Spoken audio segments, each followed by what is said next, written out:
Olá, Petrópolis. Olá, Rede Petrópolis de televisão. Olá, amigo internauta que nos acompanha por todos os cantos deste planeta azul, inclusive pelo Facebook, por intermédio do aplicativo RPT Play. Está começando mais um programa da série Dossiê História, um programa eminentemente cultural. Nossa programação é transmitida ao vivo pelo Canal 10, Tech Cable, Rede Petrópolis de televisão, às quintas-feiras, a partir de 18 horas. As nossas reprises são aos domingos, a partir de 9 horas da manhã. Em tempo real, pelo Facebook, agora é só você baixar o nosso aplicativo RPT Play no seu celular, em Play Store, e nos assistirá em qualquer canto deste planeta. Nosso programa também está no YouTube. Para acessá-lo, basta que você digite no campo pesquisar o nome Dossiê História. Ao abrir a página, clique na logomarca e você terá acesso às nossas reprises em ordem cronológica. São 5 anos de programação com os mais variados temas, sempre direcionados à informação de notícias do momento, temas históricos e culturais, temas políticos, referencial a pesquisas acadêmicas ou entretenimento do internauta. Hoje é são 4 de outubro de 2018. Programa ao vivo, realizaremos hoje o terceiro e último debate da série Candidatos a Deputado Federal, com domicílio em Petrópolis, no Rio de Janeiro. Convidamos para esse encontro os seguintes candidatos: Jamil Sabrá Neto, aqui presente. Se puder dar um look aqui ao nosso convidado. Isso. Convidamos também o deputado federal e candidato Hugo Leal, do PSD, mas que não pôde comparecer, justificando a ausência. Convidamos também Glória Cristina do Nascimento, cujo nome político é Glória do Jefferson, do PRB. Também justificou a ausência, não pôde comparecer. Convidamos o candidato Nilson Duarte, do PSD, isso mesmo, que não vai participar porque não conseguimos localizar o contato dele. Convidamos também Cristiane Brasil, mas não irá participar porque, embora convidada, sequer deu retorno à nossa produção.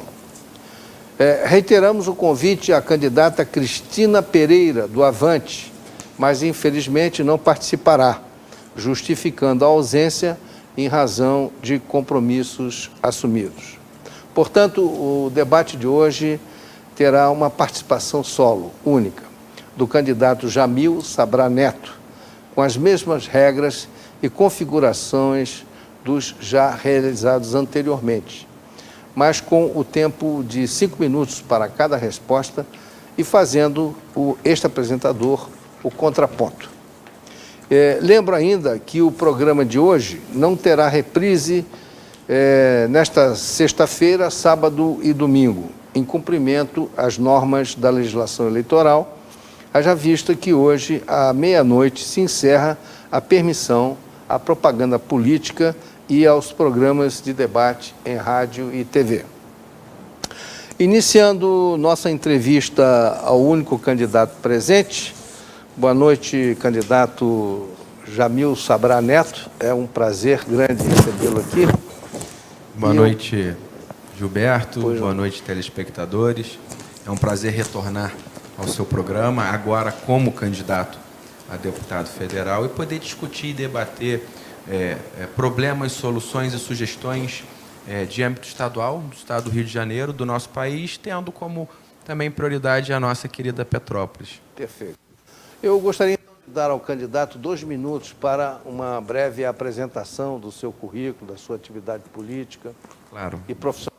Bom, eu sou Jamil Sabrá Neto, eu tenho 32 anos de idade, sou casado com a Larissa, pai de 2 filhos, Valentina e Miguel, moro em Petrópolis, estudei minha vida inteira no saudoso Colégio Werneck, na subida da Rua Tereza.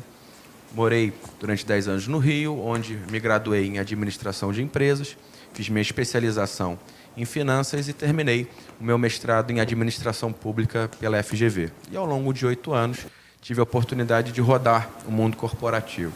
Trabalhei em banco de investimento, multinacional de logística, consultoria estratégica, trabalhei em fundação social, tive a oportunidade de morar fora do Brasil a estudo, retornei e voltei a Petrópolis em 2016, onde disputei a eleição de vereador. Assumi o mandato logo na primeira semana, como suplente em exercício, atuei durante 17 meses, sancionamos 7 leis, Gilberto, e fui presidente da comissão da Conselho, presidente da Comissão de Desenvolvimento Econômico, Ciência e Tecnologia. Em algumas leis que eu destaco, voltadas para o turismo e geração de emprego, é a Lei das Microcervejarias, que desburocratiza e facilita instalações de cervejas artesanais.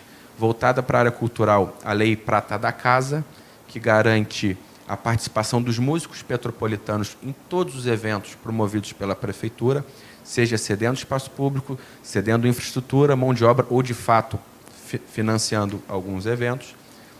Outra lei importante na área da tecnologia, né? São os aplicativos de ônibus, o Vá de Ônibus, que é o monitoramento da frota de ônibus para você, usuário, que você tem um destino que você quer ir para o seu bairro, você abre o aplicativo, você consegue saber quanto tempo que o ônibus demora para chegar onde você está, e com isso você pode melhorar e otimizar o tempo de espera, né, Gilberto? Ao invés de você ficar 40 minutos na fila, você vai no banco, paga uma conta, vai na padaria, vai no mercado, visita um amigo, e por aí vai, além da comissão da Concer, em que a gente tem algumas propostas para discutir e debater. Primeiramente, tirar a praça de pedágio. Concluir. Tirar, só para avisar que o tempo terminou. A praça de pedágio de local. Foram 17 meses de muito trabalho. Depois eu saí da Câmara de Vereadores por causa de uma divergência acerca de uma votação que teve, da votação da abertura de investigação de um vereador preso e de outro vereador foragido. Como eu me posicionei publicamente pela abertura da investigação, eles me retiraram. Ok, candidato, eu só gostaria de fazer aqui uma menção que nós, seguindo a norma do programa, seria um debate, teoricamente, né? Então, os nossos temas estão verticalizados. Determinados temas da atividade política do candidato, apenas para cumprir a mesma coerência dos debates. Sem problemas. Porque o nosso objetivo é dar ao candidato a perspectiva, que ele coloque a perspectiva dele em relação aos temas que nós previamente. Então, o primeiro item do programa de hoje é a educação. É sabido, né, que o nível escolar no Brasil caiu no ano. No passado recente, o Brizola implementou um plano denominado CIES, Educação Integral. Paulo Freire foi uma das inspirações da equipe do Brizola para revolucionar, ou melhor dizendo, para trazer um novo modelo de educação. Mas Paulo Freire, que durante muito tempo foi uma unanimidade, e hoje já há um movimento de desconstrução da imagem de Paulo Freire, pelo caráter revolucionário que ele implementou na escola pública, que hoje está numa situação bastante crítica, há muita violência hoje, porque o espírito escolar hoje é revolucionário, não é cultural. E então Paulo Freire formou 3 gerações, segundo o método marxista. A ideologia de gênero e a ideologia nas escolas seriam fatores de retrocesso, ou o candidato acha que isso seria uma evolução? E também como se situa o candidato sobre essa temática da educação, no sentido de que a educação, como está, ela deve ficar, ou deve melhorar, ou deve haver uma reforma? Ou nós estamos em crise? Bom, primeiramente, você citou logo na pergunta, na minha visão, um dos principais programas de educação da história do nosso país Em 1982, o ex-governador Leonel Brizola, junto com Darcy Ribeiro, tentou implementar as escolas em tempo integral, denominadas CIEPs. Hoje, 36 anos depois, isso não conseguiu ser feito e todos os candidatos a governador vivem falando que vão colocar a escola em tempo integral para tirar as crianças da ociosidade das comunidades. Se tivesse dado certo os CIEPs, se o governador seguinte, que foi Moreira Franco, não tivesse acabado com esse programa, talvez hoje a situação do nosso país estivesse melhor se tivesse expandido um programa estadual a âmbito nacional, porque a gente defende a escola em tempo integral, Gilberto, isso precisa ser dito. A criança não pode chegar na escola de 7h30 a meio-dia, retornar para casa, os seus pais estão trabalhando e a criança fica o contraturno todo sem fazer nada. Se estuda de manhã à tarde, se estuda à tarde de manhã. E você precisa criar uma atividade para essa criança. E os CIEPs teriam dado certo dentro desse sentido, com atividades extracurriculares, o esporte.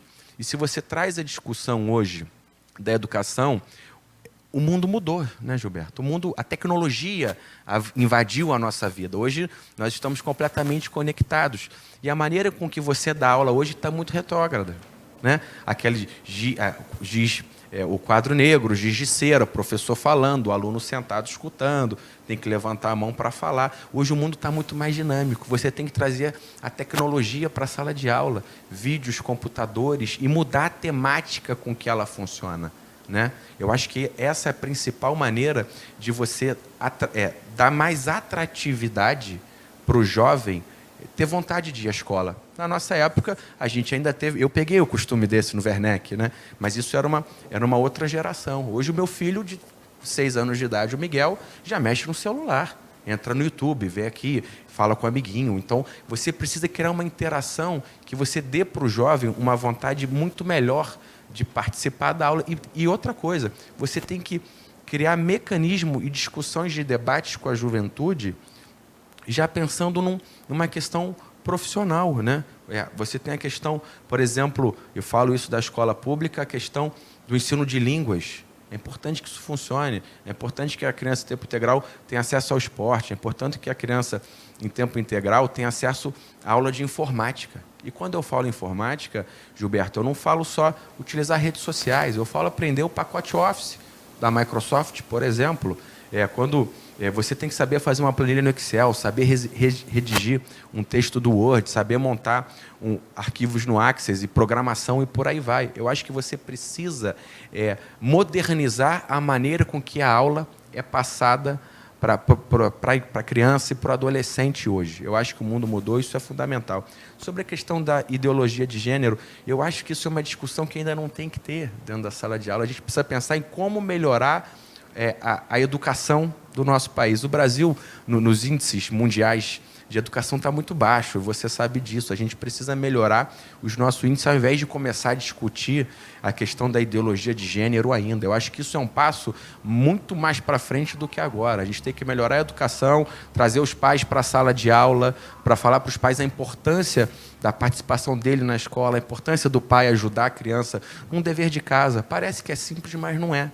O pai tem que interagir com a escola, a comunidade inteira tem que interagir com a escola, e a gente tem que dar todas as ferramentas para que as crianças do ensino público tenham igualdade de competitividade com as crianças do ensino privado, que hoje são melhores. Se você for olhar o vestibular, por exemplo, de medicina da UFRJ, que talvez seja o curso mais tradicional do ensino superior do nosso país, sempre foi a medicina da UFRJ, eu tenho convicção que de 90% a 95% das pessoas que são aprovadas vêm de escola particular.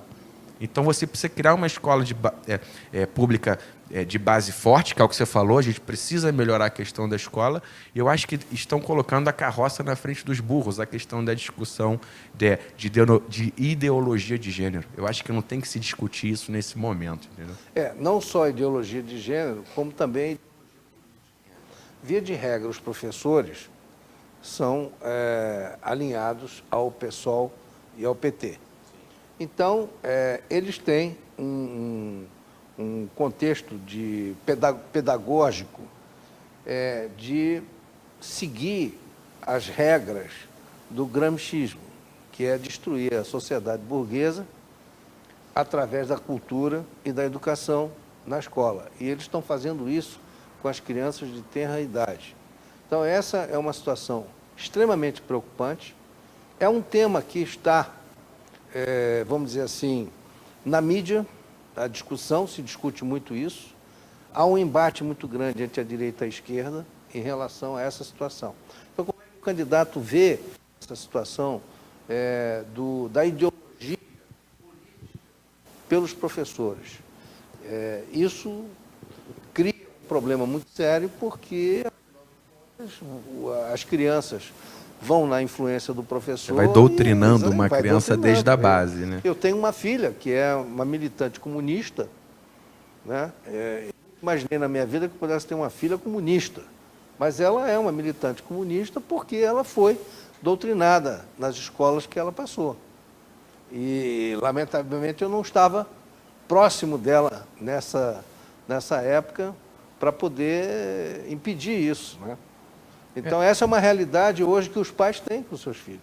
Eu acho errado a questão da ideologia política dentro das escolas, seja ela qual for, tanto de esquerda ou de direita. Claro. Eu também acho que a questão da discussão religiosa é muito complexa também, tanto quanto a ideologia política, a ideologia religiosa tem que ter muita calma. Se você for falar de uma religião, você tem que falar de várias religiões para você dar o livre arbítrio do aluno, entender e poder tomar a sua decisão. Eu acho que a escola está ali para ensinar o aluno conteúdos básicos, conteúdos necessários para o seu crescimento educacional. A questão da aulas voltadas para a profissionalização desse aluno, já desde o início, para ele entender, como eu falei no início, a questão da informática, a questão das línguas, porque o mercado de trabalho te exige isso, né, Gilberto? Quando você entrega um currículo numa empresa, eles olham onde é que você estudou, qual faculdade que você fez, você fala línguas, sabe mexer em informática, então você tem que começar a discutir isso na base. É isso que eu acho que a escola se faz necessária para o aluno. Acho que a questão da ideologia política, eu não concordo. Eu acho que se você for falar sobre questões políticas, fale sobre tudo, né? Fale de esquerda, de direita, de liberalismo, de conservadorismo, e você deixa o próprio aluno tomar a decisão por si só. Criar debates. Criar debates. Aqueles que são simpatizantes à esquerda, você dá uma tese para eles sustentarem. E para fazer o contraponto, para o embate, aqueles que são simpáticos à direita, então iriam debater. Só que hoje, se você levar a qualquer universidade, a qualquer escola pública, um tema da direita, você levar o Bolsonaro, levar aquele filósofo, o Olavo de Carvalho, eles vão ser vaiados, vão ser linchados, se chegarem numa escola como Pedro II, ou numa UFRJ, ou até mesmo na PUC, no Rio de Janeiro, eles vão ser linchados. É bem provável. Porque a intolerância é muito grande, é o debate. Por isso, mas não se estuda história. Hoje, por exemplo, essa juventude que está aí despontando, eles não conhecem a história do Brasil, eles não conhecem a origem de nada. Eles conhecem mais a Revolução de 1917 do que a história do Brasil. Os nossos feitos, os nossos heróis, quer dizer, as nossas origens. Como é que um povo pode se desenvolver se ele não cultua e não conhece as suas origens e os seus heróis do passado? Então, essa é uma crise que está aí e espero que esse novo Congresso, os novos deputados, possam ter uma visão mais atenta a esse tema, que sempre ficou relegado ao segundo plano e todo mundo tinha medo de tocar porque o PT era hegemônico e ninguém queria brigar com o PT, né? É verdade. Bom, passamos então ao segundo tema, né? A reforma previdenciária. Aliás, o segundo tema pode ser a crise política, né? A crise política no Brasil vem se arrastando. Há uma particularidade. Quando se faz reforma política no Congresso, essa reforma está sempre visando os deputados. É a manutenção deles, né? A manutenção deles. Quer dizer, não se fala em temas institucionais da reforma política, que nós estamos carecendo, nós estamos numa crise política violenta e não são regras eleitorais que vão resolver o nosso problema. Então, a crise política vem se arrastando há algum tempo. Vários setores da sociedade clamam por uma reforma política verdadeira. Presidencialismo versus parlamentarismo. Hoje nós temos esses dois segmentos.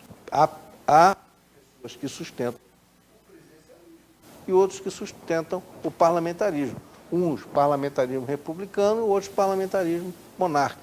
A monarquia, por exemplo, hoje tem 20 milhões de adeptos no Brasil. É um contingente considerável, até mesmo do ponto de vista político. E outra discussão também que se tem é o voto distrital. Se é misto, se é puro. Como é que o candidato vê essa situação? A monarquia versus república. E qual a opinião do candidato sobre esses pontos? Bom, vamos por partes, né? Eu acho que a primeira crise política que a gente vive, a crise da representatividade dos quadros políticos, ele passa e tem um grande culpado. Existe um grande culpado que, para mim, é a justiça eleitoral. Você tem a lei do ficha limpa e você sabe, Gilberto, ela não funciona.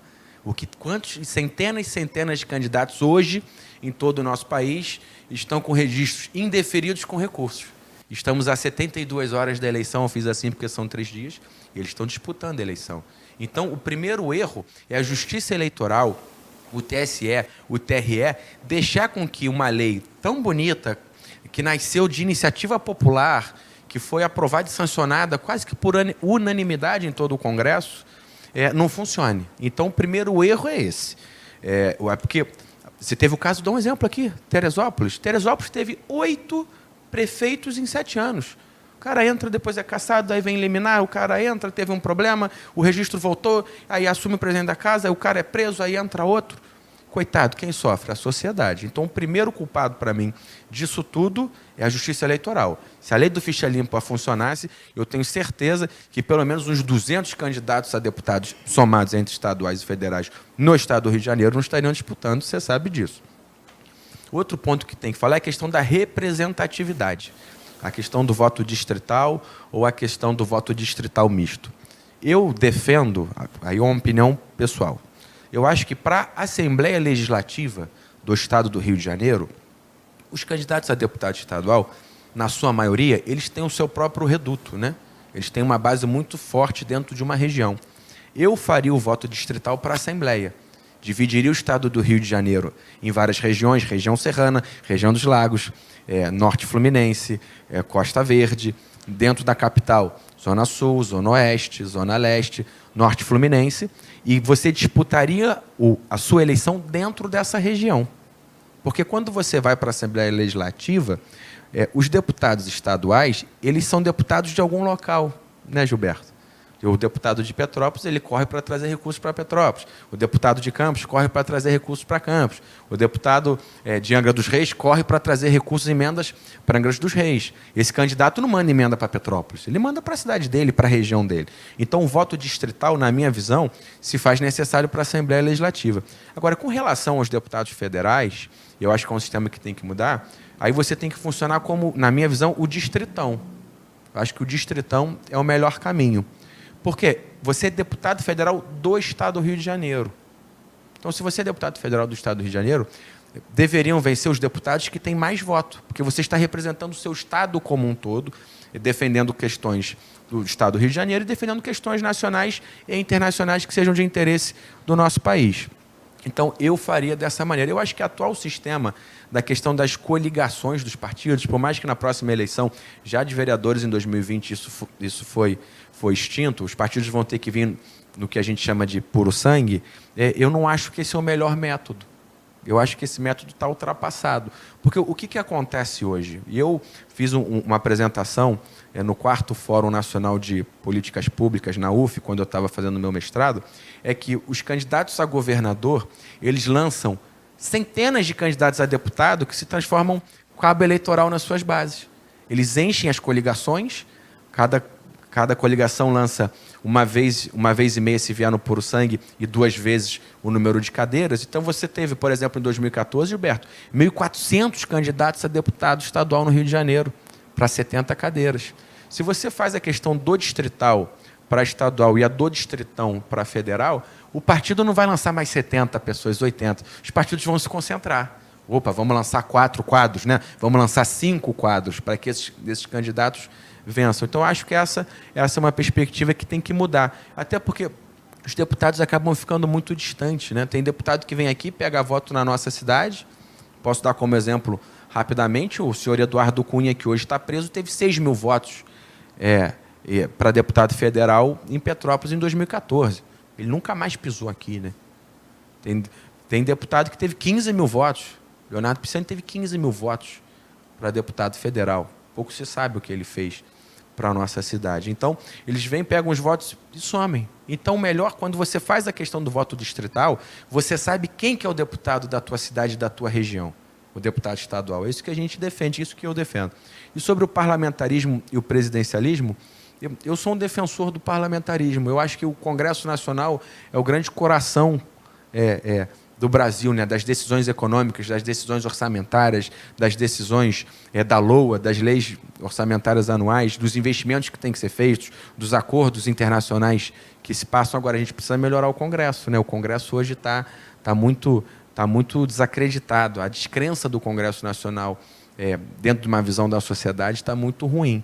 Eu acho que o parlamentarismo seria uma boa maneira, até porque a gente está vivendo uma democracia muito recente. São 30 anos de democracia, foi 84, são 35 anos de democracia, né? E você teve já 2 impeachments. É muito, né? E aí, toda vez que entra um presidente novo, e não sei quem vai ser o presidente que vai ganhar essa eleição no domingo, se for, ou no final do mês, caso haja segundo turno, você pode ter certeza, Gilberto, você telespectador, que em algum momento algum partido ali vai entrar com um processo de impeachment por qualquer coisa e começa aquela discussão. Isso é muito ruim. Então, se você tem um parlamento forte e unido, que ele indique um primeiro-ministro, que é como funciona o parlamento, talvez seja o melhor caminho. Mas também se faz necessário uma maior conscientização da população dentro da questão das escolhas do seu representante. A pessoa poder analisar os candidatos, acompanhar a vida deles e passa, na minha visão, prioritariamente pela questão da justiça eleitoral. A justiça eleitoral tem que barrar os candidatos que já estão condenados em segunda instância por um colegiado. O Brasil tem uma situação complicada em relação à justiça eleitoral, que é uma das poucas que existe no mundo. Nos Estados Unidos, por exemplo, não há justiça eleitoral, né? É uma comissão dos próprios partidos que organizam a eleição. Eu acho esse mais simplista, é um método mais simplista, né? A intervenção judicial no Brasil, ela data das suas origens históricas no governo da Velha República e depois, a partir de 1946, ela foi reinstalada, né? Porque o Getúlio acabou com tudo, né? O Getúlio, a partir de 1930, a Constituição de 34, depois ele deu o golpe de 37, de 37 a 45 nós não tivemos eleições, né? Então, a justiça eleitoral no Brasil é algo ainda que precisa ser melhor avaliada. Revisto para ontem, né? Agora, por outro lado, também os partidos políticos não ajudam, né? Não, nem um pouco. Não ajudam. Então, se você não tiver a justiça eleitoral, como é que você vai entregar a responsabilidade de uma eleição legítima, sem fraude? É o outro lado da... E os próprios deputados agora, dentro dessa mini-reforma política que você citou no início do nosso debate, criaram um fundo eleitoral, né? Um fundo eleitoral de aproximadamente 1,7 bilhões, se eu não me engano, e que esse fundo só está indo para eles, Gilberto. Eles criaram uma regra de recursos, eles tiraram o financiamento de pessoa jurídica do processo eleitoral, criaram um fundo público de financiamento e eles recebem. Tem candidato aqui, que a gente está enfrentando, que se diz de Petrópolis, que recebeu R$1 milhão de fundo eleitoral.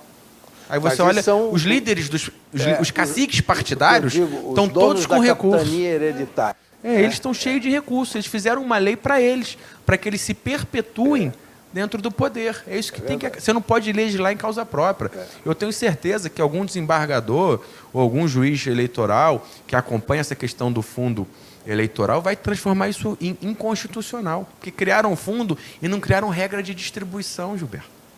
O cacique partidário pega os recursos do partido, eu tenho 10 bilhões para o Estado do Rio de Janeiro para distribuir entre os deputados, ele distribui como ele quer, não tem nenhuma premissa. Então você recebe X, eu recebo X sobre 10, cameraman aqui recebe X sobre 50, aí você já tem uma perspectiva e uma vantagem competitiva muito maior.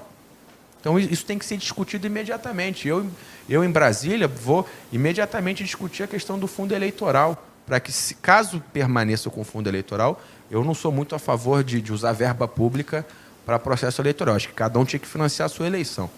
Agora, se assim for a manutenção do fundo eleitoral, que você crie regras de distribuição. Isso tem que ser feito. Ok. Bom, então vamos passar agora para a reforma previdenciária. Certo é que a reforma previdenciária será a primeira pauta do próximo governo.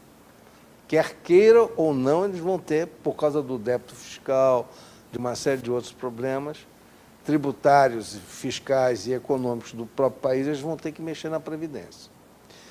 E isso é independentemente do presidente eleito, qualquer um deles, né?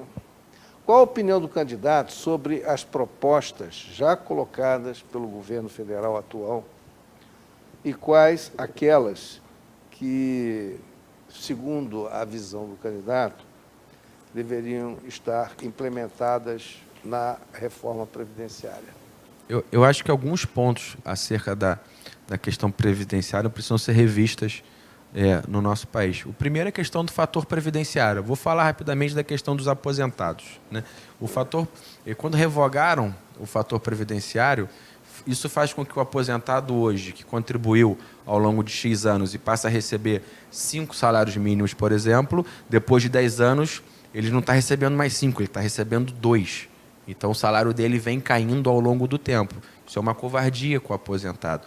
Por mais que a gente esteja enxergando um rombo da Previdência, que não sou nem eu nem você que estamos falando. Isso são números, né, Gilberto? Isso é dado e tem que ser discutido e debatido. Agora, você não pode fazer uma reforma previdenciária atacando o trabalhador. Você teve, por exemplo, o PIS e o CONFINS foram tributos criados por uma receita da Previdência, que nunca usaram para isso. Se você cria impostos para isso, você tem que ter os impostos para cobrir e facilitar a vida de quem contribuiu. Eu acho que eles querem fazer uma reforma não pensando no trabalhador, pensando apenas no empresário. E quando eles tiram os direitos dos trabalhadores, o que eu acho mais engraçado é que o governo não isenta o empresário de pagar os impostos para o governo, né? Os impostos para o governo continuam intactos. Ele reduziu o custo do empresário para o trabalhador. Essa é um pouco da minha crítica. Precisa fazer a reforma? Gilberto, precisa, eu concordo. Tem que ser discutido imediatamente. Agora, o governo também tem que abrir mão de uma receita que o empresário paga para ele, para que você possa facilitar um pouco a questão da vida do empresário. E um outro ponto que tem que ser discutido é a maneira em que funciona a nossa Previdência. Eu estudei isso muito no meu mestrado de administração pública. E o que você tem no Brasil? Uma Previdência solidária, né? Você trabalha durante 30 anos, você repassa uma parte do seu salário para o governo, esse recurso fica na mão do poder público, e quando você se aposenta, o governo vem te pagando. O que você tem que fazer é uma previdência contributiva, né? E não solidária. Você recebe, depois de X tempos que você trabalhou durante 30 anos, por exemplo. Comecei com 20 anos, 40 anos. Começamos a trabalhar com 20 anos, fui até os 60 anos, com 60 anos me aposentei. Ao longo desse período, eu paguei de impostos mensais. Esse dinheiro ele tem que ser investido, né, em renda fixa pelo governo, em letras do Tesouro e por aí vai. Tudo que você contribuiu, você vem arrecadando, e quando você se aposenta, esses recursos são seus. Isso é a previdência contributiva, né? Eu recebo exatamente o que eu repassei, que não é a maneira que funciona hoje. Hoje tem pessoas que acabaram se aposentando muito cedo, né? Eu dou como exemplo parte do poder público. Hoje, os tetos, se você olhar a média salarial da Previdência, no poder privado, 3 salários mínimos, na faixa de R$ 2.500 a R$ 3.000. No Poder Judiciário, média salarial de aposentadoria, R$ 27.000. No Ministério Público, R$ 28.500. A pessoa trabalhou, esse que é o questionamento, recebe R$ 28.500 de salário médio de aposentadoria, vai viver durante 30 anos com esse salário. Quanto é que ela contribuiu, Gilberto? Essa discussão da previdência solidária para a previdência contributiva. Então, eu acho que isso que tem que funcionar. O trabalhador tem que receber uma coisa que é de direito dele, que é um direito seu que trabalhou. Agora, você vai receber exatamente o quanto você colocou. E ao longo do tempo esse seu dinheiro foi investido. Quando você tiver 60, 65 anos, você resgata novamente esse seu direito que vem parcelado pelo governo em 10 anos, em 15 anos, e você tem a segurança do seu salário ali. Eu acho que essa é a primeira discussão que tem que ser feita. O cálculo matemático, o quanto que eu dei de contribuição e quanto que eu vou receber quando eu me aposentar. Só isso. O próprio sistema previdenciário brasileiro, ao longo dos anos, desde que ele foi instituído lá na década de 40, ele foi sofrendo uma série de distorções casuísticas de proteção a determinados segmentos. Por exemplo, você citou aí o Ministério Público, membro do Ministério Público que se aposenta com a média de 28 mil, mais ou menos. Magistrados que se aposentam até com mais. Então, você observa o seguinte, um magistrado, ele faz se ele chegar a 45, ele ao longo da vida dele como advogado ou em outra, ele recolhe por um valor bem inferior. Talvez hoje o teto de 5, né? De 5 salários previdenciários. E quando ele passa no concurso, ele tem acesso a um novo regime. E esse novo regime dá a ele uma série de privilégios. Então, se somar matematicamente o que ele recolheu até os 40 anos ou até os 45 anos... A conta não fecha. Não vai fechar nunca, porque ele vai somar toda aquela atividade que ele teve, vai ficar na magistratura 10 anos, vai se aposentar com 55, 60 anos, e aí ele vai viver, hoje, com a longevidade que nós temos, mais 20 ou 25 anos, ou mais 30 anos, dependendo, ganhando, percebendo uma aposentadoria que não vai bater com aquela conta do que foi recolhido. Aí você vem o governo do Temer e quer propor uma reforma previdenciária só mexendo no direito do trabalhador da iniciativa privada, que, conforme eu já disse, já tem uma média salarial pequeniníssima. Né? Ele mexeu aqui, não mexeu nos outros poderes dos órgãos públicos, que são tetos salariais enormes, não mexeu nos deles, não mexeu na questão dos militares, só atacou o trabalhador, coitado, que acorda todo dia às 5 horas da manhã e chega em casa às 9 horas da noite. O dos militares tem uma outra particularidade também, não sei se você tem conhecimento disso. O Delfim Neto, na época que era ministro da Fazenda, ele convenceu os militares que a aposentadoria dos militares não tinha nada a ver com a União. Era uma caixa deles. Com o recolhimento dos salários, fazia aquela caixa e era administrada por eles. O Delfim Neto convenceu os militares de que aquele dinheiro deveria entrar no bolo, aquela tese dele, de que tinha que crescer o bolo para depois dividir. E aí os militares vieram para o caixa da União. Eles não estavam no caixa da União. E o tiro saiu pela culatra, porque hoje, com essa nova realidade previdenciária que tem no Brasil, os militares recebem do caixa da Previdência, embora recolham, mas com o nível, com o padrão deles, que eles têm, hoje um cabo recebe uma fortuna, um sargento recebe uma fortuna. Então essa conta também não bate. Eu falo muito, por isso que eu toco na tecla da previdência contributiva. Né? Você vai receber aquilo o que você contribuiu, somados à aplicação ao longo do tempo. Porque o teu dinheiro também tem valor no tempo. É igual, dou um exemplo para o telespectador da poupança. Se você botar R$1.000 na poupança hoje, for tirar daqui a 30 anos, vai estar valendo muito mais. O trabalhador é a mesma coisa. Todo mês você foi lá e contribuiu, daqui a 30 anos você vai pegar o montante, vai ver tudo que acumulou, e esse dinheiro é seu. É seu. Você tem acesso a ele a hora que você quiser. O governo pode, não sei, te pagar à vista, te pagar em 5 anos, te pagar em 10 anos. Enfim, isso a gente discute com mais calma. Mas eu acho que você tem que receber o que você contribuiu. Nem a mais, nem a menos. Seguro-saúde é a mesma coisa. Vários países da Europa, a medicina popular, ela funciona porque é um seguro que você paga que não é plano de saúde, mas sim um seguro efetivamente, e com esse seguro te dá o direito de você participar de todos os hospitais públicos que têm um bom nível.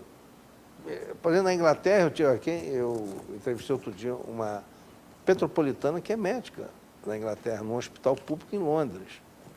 E ela estava falando lá, ninguém procura hospital particular, só pessoas com grandes fortunas que vão aos hospitais particulares, porque a classe média toda se utiliza dos hospitais públicos com a maior tranquilidade, sem problema nenhum. E todo mundo tem um seguro, e todo mundo paga aquele seguro para ter direito ao hospital público. Quer dizer, então eu acho que o seguro, tanto previdenciário quanto o seguro de saúde, nós temos que repensar isso aí com muita profundidade. Claro, concordo. Bom, então, visto esse tema da Previdência, nós agora vamos ao Rio de Janeiro. Deixei por último. É um tema que eu tenho colocado nos debates com todos os candidatos, né? Em relação ao Estado do Rio de Janeiro, duas pautas se destacam. A crise fiscal, decorrente da corrupção sistêmica, e a do Estado paralelo, dominado pelo tráfico nas comunidades periféricas de todo o Estado do Rio de Janeiro e em todo o Brasil. E além do crime organizado pelo tráfico, pelos bandidos do tráfico de entorpecentes, nós temos ainda as milícias, que é um outro problema. E a milícia, ela nasce dentro do próprio Estado e com o objetivo de expulsar os traficantes e criminosos dos morros, começaram a vislumbrar que aquilo ali era um maná. Não deixa de ser um poder paralelo também. E é um poder paralelo. Um poder paralelo. Deixou de ser um poder público para ser um poder paralelo. Como atacar esse problema? E qual a visão do candidato sobre o confronto, que todo mundo fala? Isso é uma coisa que isso não entra na minha cabeça também. Todo mundo diz, não pode ter a violência, não pode dar tiro, tem que usar inteligência. Mas a inteligência, toda ação policial ou militar, ela precede a um plano de inteligência, uma logística para você operar em algum lugar, né? Isso faz parte tanto da Polícia Civil, quanto da Polícia Militar, quanto das Forças Armadas na intervenção. As Forças Armadas na intervenção utilizaram muito logística, planejamento, né? Isso faz parte. E a inteligência funciona. Então, nunca se deixou de utilizar a inteligência, mesmo quando se usa a violência ou quando se usa, vamos dizer, a arma em defesa. Porque como é que você vai enfrentar um bandido com a R-15 na mão só com a inteligência? Não vejo sentido nisso. Como é que o candidato se posiciona em relação a esses novos argumentos aí? Bom, a gente precisa falar sobre alguns pontos primeiro, né? Como é que você resgata a questão da crise fiscal do Rio de Janeiro? Você precisa, primeiro, rever toda a política de desoneração fiscal feita pelo ex-governador. Você já tinha que a gente chama de renúncia fiscal. Você já tinha empresas que já estavam instaladas no estado do Rio de Janeiro e ele, da noite para o dia, né, Gilberto, deu isenção fiscal para as empresas todas e diminuiu a arrecadação do Estado. Quando você dá política de incentivo fiscal para a empresa, ou você dá numa já instalada que está aumentando a sua produção e você dá na produção que ela está aumentando, ou você dá para uma indústria que está vindo para o seu estado, e não numa indústria já instalada. Ele deu incentivo fiscal para a Ambev. A Ambev já estava instalado com mais de 5 mil funcionários, ele do nada reduziu a arrecadação do Estado porque ele quis. Isso não pode ser feito. E a questão da segurança, ela vem impactando demais o crescimento do Estado do Rio de Janeiro, até na questão da perspectiva de arrecadação, né? Você precisa trazer novos polos industriais para o nosso Estado. Por exemplo, não é porque a gente está aqui em Petrópolis, só discutindo Petrópolis, que a gente não tem que ver o Estado do Rio de Janeiro como um todo. Claro. Você precisa resgatar a Avenida Brasil, Gilberto. Já foi a principal rua do país. Ali é um polo industrial nato, você sabe disso. Eu me lembro Tem que resgatar. Por que a empresa não se instala lá? Segurança. O empresário tem medo de colocar uma indústria ali por causa da segurança dos seus funcionários, não só na região, e do seu ir e vir. Então, a segurança está impactando nisso. Outro dado importante os números dos turistas que frequentam o estado do Rio de Janeiro, evidente como principal foco a capital, que a cidade do Rio de Janeiro é a porta de entrada do nosso país, está estagnado. Está entre 5 e 6 milhões desde 2005 para hoje. E a gente atravessou diversos calendários internacionais atrativos. A gente teve o Pan-Americano, você teve a Jornada Mundial da Juventude, você teve a Copa do Mundo e você teve as Olimpíadas. E o Rio de Janeiro não conseguiu crescer o seu número de turistas. Por quê? O custo é caro o Rio de Janeiro, é caro para o empresário se instalar e é caro para o turista vir para o Rio de Janeiro. E outra é a questão da violência. E a violência hoje no nosso estado gira em torno da questão das drogas, né? Você chega num determinado território, você tem a venda de droga e o poder paralelo está extremamente bem armado. Aí vem a minha primeira pergunta, Gilberto. Se o Rio de Janeiro não produz droga, maconha e cocaína e não tem indústria de produção de arma, por onde é que elas estão entrando? Só tem 3 saídas, três possibilidades. Ou pelo céu, no aeroporto, ou pelo mar, no porto, ou pelas divisas do Espírito Santo, São Paulo e Minas. Concorda? E pelas fronteiras secas do oeste, né? São os estados limítrofes com o nosso. Não tem outra perspectiva, não tem outra possibilidade. Agora, você chega numa comunidade, eles estão mais armados que a polícia, ou essa arma está entrando no estado. Aí vem minha primeira pergunta. Gilberto, ninguém sabe que essas armas estão entrando? Como é que uma comunidade tem fuzil AR-15? Eu não estou falando em ter 2, 3, não. Os caras têm 100, você sabe disso. Tem 150. Tem alguém envolvido. Longe de mim querer acusar alguém. Mas não político. Alguém no aeroporto está sabendo que está entrando essas coisas. Alguém no porto está sabendo que está chegando container de droga ou container de arma. Ou alguém nas divisas, a polícia que protege o estado do Rio de Janeiro está sabendo. Não toda a polícia, mas alguém tem que estar envolvido com isso. Então, a primeira coisa que você tem que fazer é o quê? Evitar com que a droga chegue à capital e você desarmar o poder paralelo. Uma política imediata de inteligência para entrar nas comunidades e desarmar os bandidos. Essa é a ação emergencial. E qual que é a ação de médio e longo prazo? Que aí você tem que utilizar a tecnologia, todas as ferramentas necessárias para que isso ocorra. É evitar que novas armas cheguem. E a primeira coisa que você tem que fazer é descobrir quem são as laranjas podres nas instituições que estão fazendo com que esse tipo de produto chegue à comunidade, né? É inadmissível você chegar nesses locais e as pessoas estarem vendendo uma quantidade significativa de drogas completamente armadas. E muitas vezes, próximo às comunidades, você tem unidades de polícias militares e não tem ninguém vendo. Alguém está vendo isso. Isso precisa ser revisto. Então, acho que a ação emergencial é essa. É descobrir quem são os facilitadores para que esses produtos cheguem à comunidade, estancar eles imediatamente e depois atuar com uma manutenção para que você evite que esse processo se perpetue, né? Porque tem muita gente que diz, né? O cara vai lá, prende a arma numa comunidade, pega a arma, vende para outra comunidade, né, Gilberto? Aí o cara vai lá, tira uma coisa da comunidade, pega aqui e vende para outro local. Você tem que acabar com isso. Você não pode hoje, isso tem que ser dito, ter quadros policiais, com todo respeito aos sérios e aos íntegros quadros da polícia, que sofre muito, que tem que ser mais capacitada, que tem que ter mais infraestrutura, que tem que ter um aparelhamento muito melhor para defender o povo carioca, o povo fluminense. Mas é inadmissível hoje você ter um capitão da PM que recebe R$5.000 de contra-cheque morando no Golden Green, na Barra da Tijuca, num apartamento de frente para a praia de 8 milhões, Gilberto. Quanto? R$5.000 o capitão? 5, 7 mil, por exemplo. Ah, mais. O capitão ganha mais. Estou falando líquido, recebendo 7 mil líquido, por exemplo. Esse cara está morando num apartamento de 7 milhões de reais. Todo mundo sabe que ele mora ali e ninguém fala nada. Cadê a corregedoria? Né? Cadê os auditores?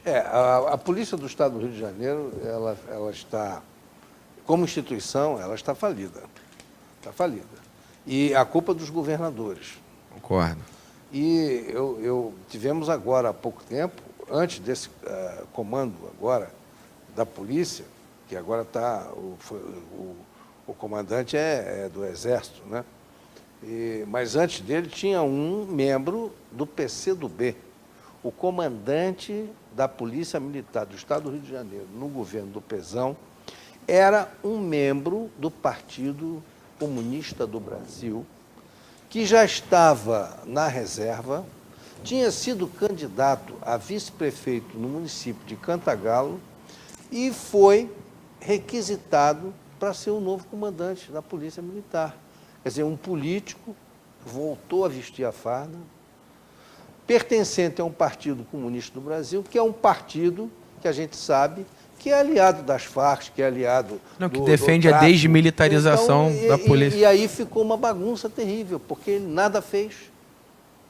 Quer dizer, hoje ele deveria estar sendo responsabilizado criminal e administrativamente pela gestão dele. E nada se fez, nada se faz, nada se fala. É estarrecedor, mas é isso que acontece no Estado do Rio. E todo mundo aceita isso. Quer dizer, a comunidade política do Rio de Janeiro, os deputados estaduais, a Assembleia, é tudo um jogo de política, interesse, né? De interesses, cada um defende o seu interesse e pronto. Precisa dar mais infraestrutura para a Polícia Militar, para a Polícia Civil do Rio. Você sabe disso, eles estão atuando quase que sem quadro nenhum. É verdade. O efetivo muito pequeno, o salário quase que atrasado. Eles muitas vezes não têm nem gasolina para botar no carro e sair. E são as pessoas que saem na rua para nos defender. Você precisa ter mais respeito. É porque falta comando. Precisa ter mais respeito. E vem do comando político. Então você tem que dar uma atenção melhor, e principalmente para você combater a questão. A segurança do Rio de Janeiro hoje é a principal pauta. Você sabe disso, da discussão política eleitoral no momento. Você precisa rever imediatamente a questão da segurança do nosso Estado. Candidato, eu teria aí pelo cronômetro 2 minutos e 43 segundos para as suas considerações finais, é o tempo livre. Mas eu vou pedir ao Michel, o nosso coordenador aí da operador da mesa, para dar pelo menos mais uns 5 minutos para nós, já que o programa, hoje eu diminuí por conta própria, era um programa de mais de 1 hora, e eu vou dar para você mais 5 minutos para você colocar aí um tema livre, uma perspectiva sua como candidato. Não, primeiro, agradecer, Gilberto, é um prazer estar aqui no seu programa, podendo discutir assuntos de interesse do petropolitano e de interesse do povo fluminense e carioca. A gente está entrando num processo eleitoral, faltam 72 horas para a próxima eleição. E quem escolhe os seus representantes é a sociedade. A gente tem algumas propostas, é uma pena que os candidatos a deputado não quiseram vir debater políticas tão importantes para você, petropolitano, mas eu estou aqui porque eu acho importante, eu acho que você merece escutar o que a gente pensa. E eu tenho algumas propostas. Eu vou falar um pouquinho do que eu penso, do que eu quero fazer em Brasília. O primeiro deles é mexer no Pacto Federativo. A gente precisa rever a questão orçamentária do nosso país. Você não pode, Brasília, ter abundância em recursos, fundos multibilionários e os municípios quebrados, os entes da federação estaduais quebrados, com pires na mão, implorando recursos para que sejam feitos investimentos, comemorando por estar pagando a folha em dia.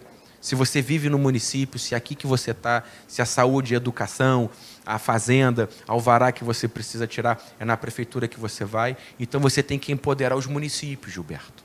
Os municípios têm que ter força. Não sei se você sabe, nem 10% de toda a arrecadação do Estado do Rio de Janeiro em tributos retorna para o Estado. Vai tudo para Brasília, uma parte volta e os recursos ficam lá.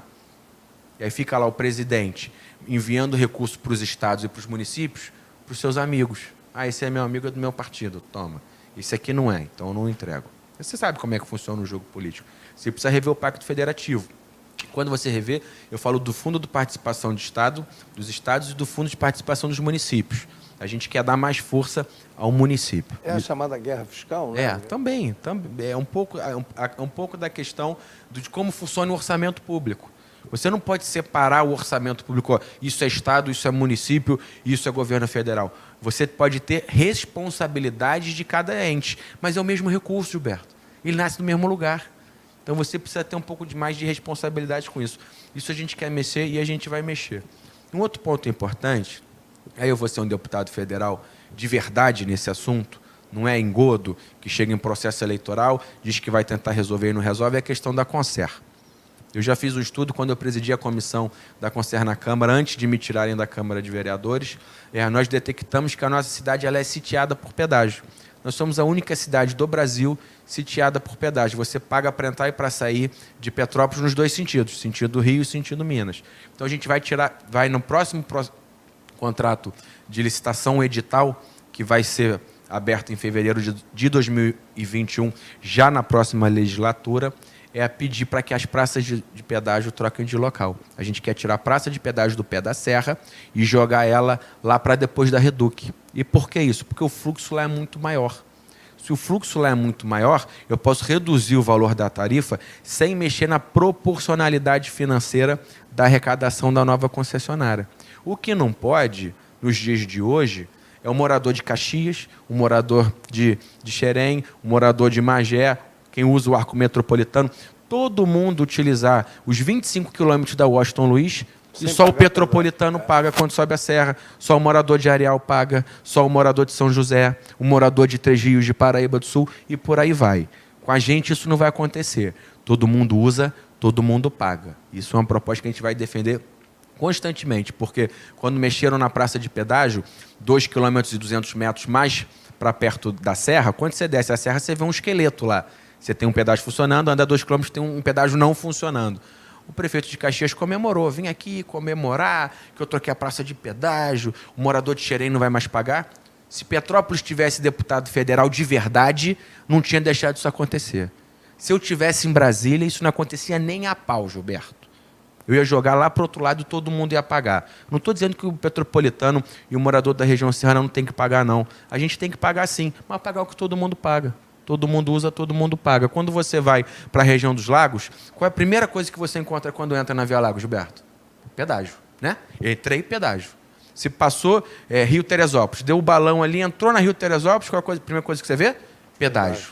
Petrópolis não. Você entra na Washington Luiz, são 25 quilômetros sem pedágio. Só paga quem chega em Petrópolis.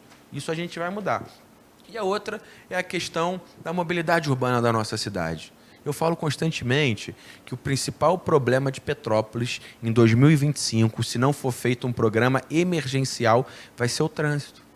A hora que os empreendimentos imobiliários da União Indústria, de Correias, da Mosela, do Carangola ficarem prontos, você vai parar a cidade. Você precisa tirar a ligação BIM que está diante do papel. Você precisa mexer nos entroncamentos de Itaipava, precisa duplicar a ponte de Correias e por aí vai. A gente quer trazer recursos para tirar essas obras e esses projetos da nossa cidade. E terminando aqui, só falando, acesse as nossas propostas na rede social. Eu utilizo muito Facebook, muito Instagram. Lá tem as minhas propostas, o meu currículo, o que eu fiz como vereador, o que eu estou propondo para a nossa cidade. E a tecnologia nos aproxima. Você me manda uma mensagem, eu recebo onde eu estiver, e vice-versa. Eu utilizo muito a tecnologia. A minha geração é das redes sociais, né, Gilberto? E eu estou muito animado, eu estou preparado, eu quero ser um bom deputado federal para a minha cidade, para a minha região, para o meu estado e para o meu país. Eu tenho certeza que daqui a 72 horas o petropolitano vai sair na rua para votar e vota em candidatos da tua cidade. Vota em pessoas que você conhece a história. Isso é fundamental. Não deixe que essas pessoas de outras cidades venham aqui pegar o seu voto, porque essa pessoa só vai voltar daqui a 4 anos. Gilberto, mais uma vez, muito obrigado pelo convite. Obrigado também pela sua presença. Bom, eu quero então aqui encerrar o programa e deixando aqui uma mensagem aos nossos telespectadores para que pensem e repensem o seu voto no próximo domingo. Não esqueçam que não é só para presidente que vai haver a votação. Nós temos que eleger bons senadores, bons deputados federais, bons deputados estaduais. Não esqueçam também de prestigiarem os candidatos que são domiciliados em Petrópolis, que têm uma visão de Petrópolis, tanto na esfera do federal, para os candidatos a deputado federal, como também na esfera estadual, candidatos a deputado estadual de Petrópolis. Devemos prestigiar a nossa comunidade e os nossos representantes, aqueles que nós temos acesso. E, na votação de presidente, pense direitinho, veja qual é o rumo que o Brasil deve tomar. O Betinho tem um livro, que é uma brochura que ele deixou, que é uma verdadeira joia, que é uma brochura pequenininha, mas em que ele ensina a fazer, ensina o leitor a fazer um exame de conjuntura. Eu acho que uma candidatura para presidente da República, em determinado momento, principalmente numa campanha como essa, o eleitor ele tem que fazer um exame da conjuntura atual do Brasil, os problemas que o Brasil tem, os desafios e os perigos pelos quais o Brasil pode passar. Então, o exame de conjuntura é uma boa metodologia para se chegar a um resultado final ou um voto consciente. Uma boa noite a todos, estaremos aqui na próxima semana com um novo programa, uma nova atração. E não esqueçam, esse programa não será reprisado no domingo, por determinação da lei eleitoral, mas nós passaremos um outro programa já passado aqui no nosso programa e entrará no lugar deste. Uma boa noite a todos e muito obrigado.